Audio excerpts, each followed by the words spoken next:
Hey guys, welcome back to my channel. This is Angie for the Journey. So guys, ayan, this is happened last time nung pumunta tayo ng Chung Chau Island. So yan guys, so yan, during this time, hindi ko alam na binivideo ako. Ayan, naghahanap ako ng something, nag-crave ako ng food na yung alam mo naman na ako, gay, nakikita niyo siguro sa aking katawan na ako'y tumataba na. Kasi I'm craving, lagi ako nag-crave ng pagkain. So yan, may nakita ko dyan na isang set na $50 lang. Meron ka ng tropical juice and mamimili ka niyang tea set lang siya. At saka yan, yung nila, yung pinaka-kwan nila, potato chip yan. So yan ang inano ko. And hindi naman ako nag-enjoy, charot. And yan yung pinaka-satisfied ako, yung the next shop na nag-istapan ko, na naka-video na naman ako na hindi ko na akala. Thank you sa aking videographer na napulot ko dyan sa daan. Charot. Ayan, yung fried ice cream. Dyan ako na-satisfied. Sa dami namin tinikman na food dyan, yan ang pinaka-favorite ko talagang part. Kasi first time ko makatikim ng fried ice cream. Nakarinig na ba kayo yun, guys? It's my first time too. So, excited ako noon nung kwan.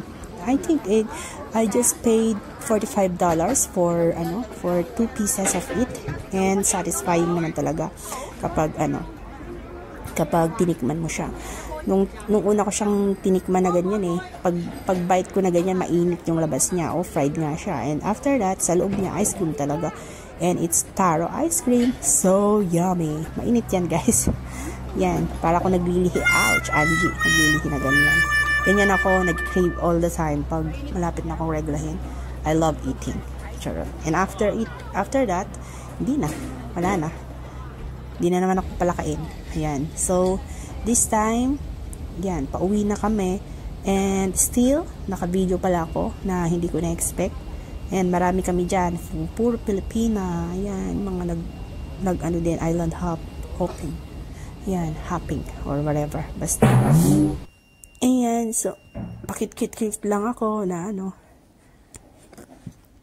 Ayan, yan, so, happy lang naman na happy yung moment. And enjoy naman. Hindi kasi masyadong malamig that time, so, ang saya ng labas. Nakakatamad kasi all the time na, ngayon lang ako na lumabas kasi masakit na yung likod ko kakahiga. Charot. Yeah, that's the truth. I always love lying down on my bed. Ayan. So, maraming salamat, guys. Sana wag kayong magsawa sa panonood sa aking pagmumukha. Ayan, maraming salamat sa inyo, and God bless us all.